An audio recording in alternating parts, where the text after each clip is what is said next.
that then? Which is it? Is it stat modifier and the weapon modifier? RC? Let's see. I think we should drop weapon modifiers for now and just put it to proficiency until the weapons get upgraded, because Yeah, the proficiency will go up as we go up, which gives a natural progression to how capable we are at hitting things with our weapons. You know, yeah. Okay, that's so how I would do it, but that's just my I don't input. know. Because, I mean, We could even give bonuses to our weapons as we go on, so like the weapons effectively level up and start gaining bonuses to hit or yeah, something as well. I do like that because the way that we initially build characters is you do start out with a basic weapon, Mm-hmm. and as you upgrade them by using enhancement or crap, Yeah, yeah, what is it called? enchantments and stuff. Yeah. Yeah, I forget what the points are called. Damn it. yeah.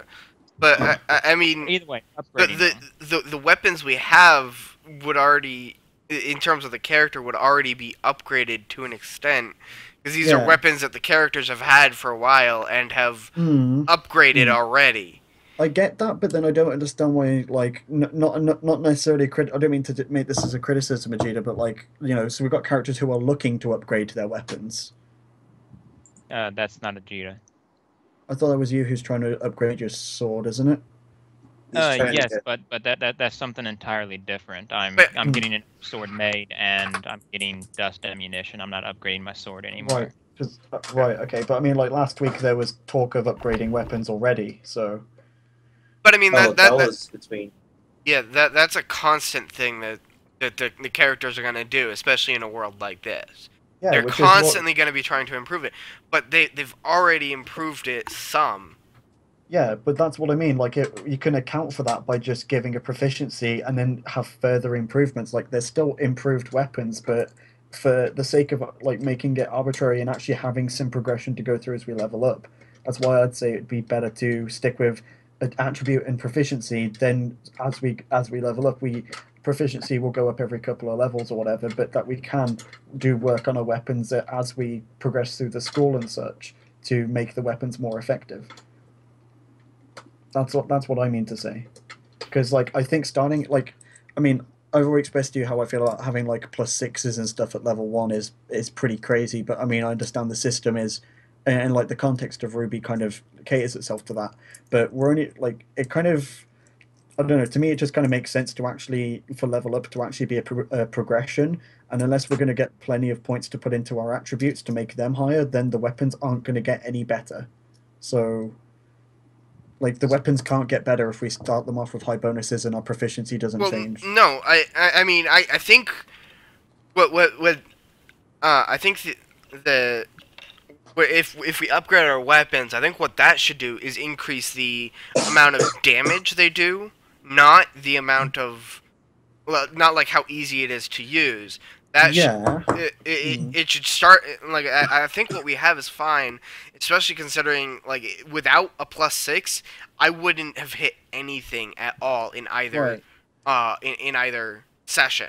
Yeah, I kind of understand that, but that's what I mean. Like, let's say you're playing Dungeons and Dragons, right, and you have a magical sword. It'll be a +1 to hit, and I think you put that +1 on the damage as well. So like that's kind of how Right. that kind of thing already works. But Also, like I don't know, I can't remember if we are, but like let's say you're using a ranged weapon that you add the dex onto the damage, but not the proficiency.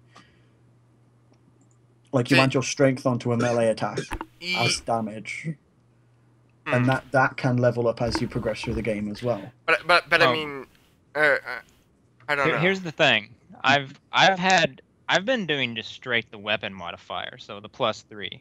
I Yeah. haven't had a problem hitting at Yeah, all. I That's don't. with a +3. Yeah, like And a lot of people have been doing +5s and above exactly. and not hitting. Well, I don't think you hit anything this session, You did Because you? you didn't have a chance to. I didn't attack anything. I hit Fired one off one area shot, that I yeah. well, technically I fired off 2 shots, but Yeah. the point is I hit the target that I hit. I wanted to fire at his feet, and Yeah, but that's because you were firing at a location. You weren't firing to hit him. Yeah, right. bear in mind the Can- GM did kind of roll that in as the fact that the character he was fighting didn't expect an AoE from an explosive weapon at the time. Yeah. Yes. And as far as we know, with what you rolled, you didn't make it over the AC of that character. But that's And I again the probably very didn't, contextual but fight. that's beside Yeah, the point, but because I knew but I that mean- he was going to be. I Stronger mean, than- last week, I'm pretty sure you were adding in your stat bonus as well, Nope. and you were still missing a bunch as well. No, I was not adding in my stat bonus. My baseline sword has a +3, and my cannon has a +2. Mm-hmm. I didn't add it in at all today either. So Hang on, let me scroll up because I could have sworn you were adding more than +3 last time. So you're saying your weapon has a +3, right? Yep.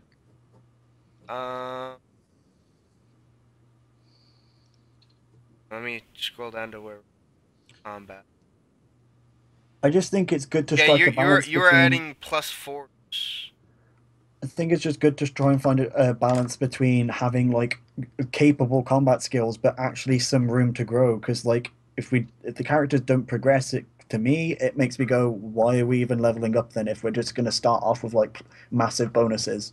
And like sure, you can still miss with a +6, you can still miss with a +10, but you know it's one of those things that if we're gonna have that, then the combat needs to be difficult and the monsters' ACs are going to have to be high, or else we can just go, I'm just going to hit him and just roll damage pretty much every turn, because you want to keep the odds kind of grounded to a degree, at least at the beginning, so combat actually poses a risk and isn't just something for us to wade through every single time. The creatures are grim, at least contextually, although the characters seem to like fight them easily. There's still a pretty threatening kind of force, you know? I mean, if you think about it, RWBY, in her trailer, before she went to Beacon, took out, I want to say, 100 Beowulfs with no help. Whereas that's something entirely different. And if I were to That's fight even 6 of cinematic. them in this game, I would probably get rolled. Well, yeah, but that isn't the whole point that like those characters we see in the show are like the heroes of the show, and that we're other characters in the same universe and not necessarily at the same level. Well, no, this is how I see it. No, I mean, I don't expect to already be able to take on 100 Beowulfs, but I mean, I was fighting 2 of them, and they completely took out my aura, and I was barely able to fight them. I was fighting 3 creeps and had exactly the same happen to me. Yeah, Combat is something entirely different in a tabletop game versus a cinematic universe. Yeah. In a cinematic universe, our characters would be completely obliterating everything unless we were just completely useless like Jean Arc was when he first came in. Mm-hmm.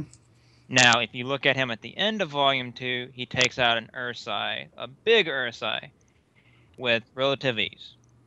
That's character growth. He's not obliterating people like Pura is. But if you also look at it, Blake is killing those little dingo things with one shot of her pistol. Mm-hmm. So you have to take about cinematic versus. And there'll be a time when RC explains something as we're running away and we're just murdering hundreds of Grim as a team. Yeah. That's going to happen cinematically, probably. So you have to be a little bit less. Right now, it just doesn't feel like our characters are competent fighters in the universe. I think they are, but I think they're more than competent. But the whole point is that I mean to make is we are against competent opponents. Yeah, and you have to look at it like this. Team RWBY and Team Juniper really didn't stand much of a chance solo against the huge Deathstalker and huge Nevermore. They didn't stand a chance against them. They only beat that one because they worked together as a team. And if you look at the fight with and they went pretty RWBY all and out Weiss as well.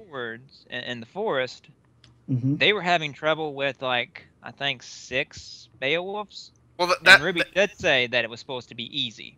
Yeah, but Cinematically, that was a thing that it was because she and Weiss couldn't fight together. It was a problem. right. Whereas, when you go over and you see Yang fighting the two Ursas, she demolishes one, and then one hit from Blake completely kills the other one. Yeah. Yes, again, that's the difference between a cinematic universe and a tabletop universe. But my point is, it doesn't feel like the Grimm are supposed to be competent enemies one-on-one. It's supposed to be that the Grimm are something that are just, if there's a horde of them, they're worrisome. Otherwise, unless it's one of these few specific types, which I think you just roll was over them, and the reflected well. humans are supposed to be what's hard to attack. I think that was reflected well in the first week, because the only time that we had any trouble was when Panzer was like cornered by four of those little creep things. Yeah, there was 3 of them on me, and whereas when me and Crimson they all got fought 2 Ursa, I literally just flew him into the air and went, "All right, have at it, go shoot at him," and we killed them pretty quickly because we weren't. I was fighting 3 of them, which got the jump on me, so they beat the they did nearly kill me, and I think this is what I mean in terms of different interpretations. But I mean, I feel the show has more recently so than before started to kind of explain that the Grimm are a real threat to people. Hence, why there's so many academies about defeating them. Killing them. Yeah. But and it's worth them being as powerful. It feels like that it's more about the numbers. And also, last week, 4 Beowulfs managed to cripple Rusty Shamrock and got rid of all of my aura and was starting to damage me. Yeah, but that fight went arse over tit. I mean, Shamrock even hit himself. You know? Yeah, he did. And like I meant about missing the Taijutsu, even though you had a fair bonus, like that was statistically not supposed to happen. Sometimes the dice rolls just don't go your way. But even then, adding more and more bonuses on top, adding more and more bonuses on top of that doesn't fix that problem so much as because it's going to make them harder to hit. As well. But or else there's no point doing the combat, because, like I said, you'd be consistently rolling 10s and stuff. At the very least, even on a 1, you'd roll a 10, and arguably that's enough to get an unarmored target. You can still hit them, even if it's fatal. Usually you want a easy battle to have about a 60 to 70% hit ratio. Mm-hmm. On a average battle, you want to hit that 50 to 50. On a hard battle, you want to get no less than a 35% hit. Mm-hmm. I tend to go to a 40% hit. I analyze my character stats. I build the actual creature based off of it. I build its abilities based off of the character stats and everything. I try to counter them as much as possible, so it's a challenge.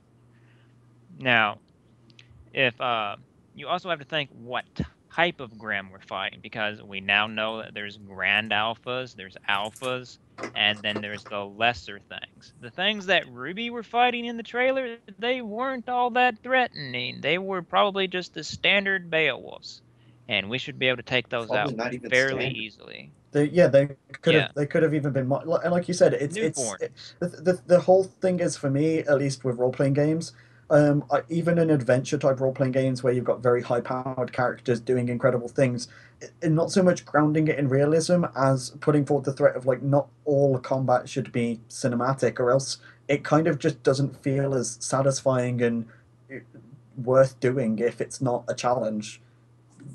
Combat being something difficult is kind of the reason to aspire to get better at it, if you ask me, than just wading through everything.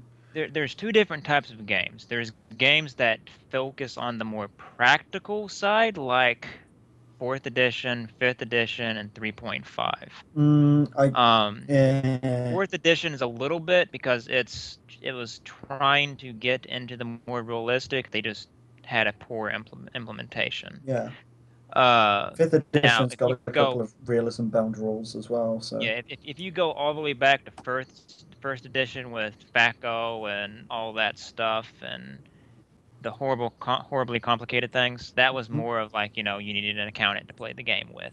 Yeah. But now there's 2 different types of games. There's the games that focus on the realism versus the rule of cool.